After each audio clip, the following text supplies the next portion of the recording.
الموسيقى هي اللغة التي توحد الإنسانية وتجمعهم على مذهب واحد، مذهب الحب. متابعي بوابة مغاربة العالم إيميغو 24، اليوم معنا واحد الفنان أصيل كلاسيكي طربي اسمه يوسف رياض.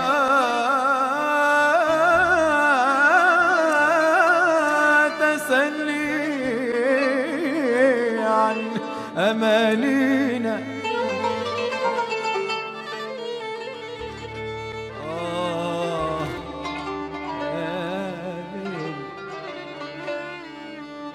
لا تقل أين ليالينا وقد كانت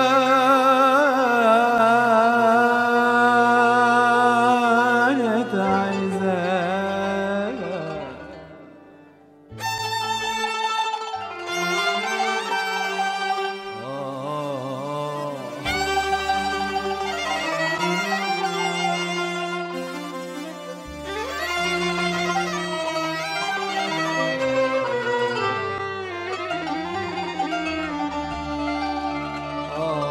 لا تسلي عن أمانينا وقد كانت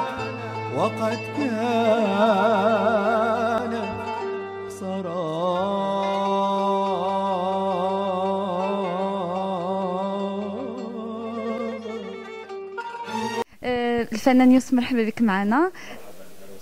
شكرا. ممكن بطاقة تعريفية وجيزة على يوسف رياض؟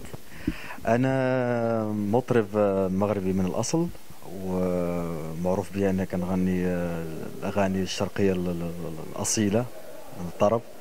اسمي يوسف رياض طبعا من الأول. يعني معروف، يعني كنغني جميع الأغاني من الطرب الأصيل من الشرق الأوسط يعني. متى كانت بداية يوسف رياض في المشوار الفني؟ بدايتي طبعا يعني كانت من بدري، يعني كيفاش نقولوا مثلا، يعني انا بصراحه كنت دائما مغروم بالفن عامه، الفن العربي، سواء كان يعني المدرسه المغربيه الاصيله من عبد الوهاب الدكالي، من محمد الحياني وغيرهم، سواء الفن الاصيل المصري، الطرب اللي انا طبعا يعني وما زالت الى يومنا هذا يعني بعيش عليه. يعني لماذا اخترت اللون الطربي بالضبط في الأغاني نتاعك؟ لماذا يعني حب أولا، يعني لازم أي فنان أو صاحب الصوت أو عازف حتى يعني يكون مثلا إلى حب يعني واحد ستايل معين في الفن، يعني في مدرسة احنا يعني في مكاني أنا يعني كنغني المصري، الفن العربي المصري. هذا يرجع دائما على الحب، ويرجع مثلا دائما على اكتشافه في الموهبة، يعني مثلا إلى حس بأن عنده شي حاجة، يعني إحساس موسيقي، إحساس مثلا يعني اللي يعيشه للغناء ويعيشه مثلا للعزف، يعني طبعا يعني لازم يحب اللي هو مثلا يحس به عشان يقدر يوصل. تغني لأم كلثوم وتغني أصعب القصائد التي غنتها، فواش ما تعتبرهاش مجازفة؟ على حسب شكون اللي غيغني أم كلثوم. يعني مهم جدا بأن اللي غيغني أم كلثوم خصو يعمل ألف حساب يعني على الكلمات، على اللحن، على الحضور. يعني مثال يعني زي كوكب الشرق ام كلثوم، يعني ماشي سهل، ماشي كل واحد يقدر مثلا يخوض هذا الاتجاه، يعني مش كل واحد يقدر مثلا يقول انا غنغني ام كلثوم. لا، لازم يدرس نفسه اولا موسيقيا، يدرس نفسه كذلك كيفاش مثلا لازم يكتشف اللغه المصريه واللغه العربيه الفصحى، كذلك يعرف يعني هو كيفاش غيعيش في الاشعار الصعبه. بان الا ما كانش عندك هذيك القوه بان تكون انت عارف كيفاش مثلا غتتعامل مع الاشعار الصعبه، مع اللحن الصعب، غتولي يعني صعب. فطبعا هي تبقى دائما ترجع للقوه، قوه الفنان. اذا كان مثلا هو قوي يقدر ينجح، يعني ولو في 2016 يعني يقدر مثلا ينجح بفن كوكب الشرق. وعلى ذكر القصائد الصعبة التي غنتها أم كلثوم فقلدتها، ممكن شي مقطع؟ اوكي. نغني لك طبعا المقطع اللي اديناه في الحفله بقى. من أجل عينيك عشقت الهوى،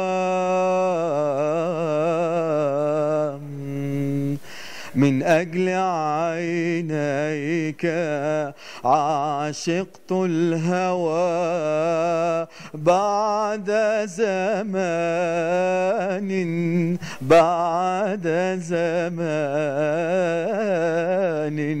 كنت فيه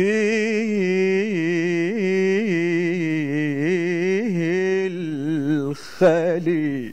الله، شنفت مسامعنا ومسامع مشاهدي إيميغ 24. فنسولك على شنو هي الرسالة أو الهدف اللي كيحملها على عاتقه الفنان يوسف رياض باش يوصلها للجمهور. الرسالة يعني أنا أولا كنبغي دائما نوصل برسالتي السلام. كنتمنى يعني في العالم العربي كل شيء يتوحد إن شاء الله، ونولوا كاملين يعني مثلا نحبوا بعضنا من خلال الفن. يعني احنا الرسالة ديالنا الوحيدة اللي نقدروا مثلا نريحوا الناس هو بالفن العربي الجميل تاع زمان. وكذلك حتى الفن حاليا يعني ما شاء الله في منهم يعني مثلا كيشرفوا بلادهم، بحال منهم الشباب بحال سعد مجرد، بحال حاتم عمور، من غيرهم يعني تبارك الله، يعني في كثير تبارك الله. فاحنا الرساله ديالنا دائما يعني ندعو بالسلام بفننا، الفن الجميل اللي احنا دائما يعني كيفاش نقول لك مثلا خصنا نقوم نفسنا، يعني دائما نعطيو صوره جميله للناس، يعني هذا مهم. شنو هي الكلمه اللي تقولها للجمهور ديالك؟ بحبكم اولا، بحب الجمهور كله وبحبك انت، وبحب الناس اللي كذلك مقيمين بالانترفيو الجميل. فنتمنى لكم ان شاء الله نجاح كبير، وان شاء الله احنا طبعا كفنانين يعني يسعدنا ويشرفنا دائما نقوموا بالانترفيوهات الجميله كمثلكم ان شاء الله. متابعي بوابة مغاربة العالم، نترككم مع أجواء الحفل بهدوئه ونغمه المتلاطم على شاطئ الإحساس. زي الهوى يا حبيبي، زي الهوى وقام الهوى يا حبيبي، قام الهوى. زي الهوى يا حبيبي، زي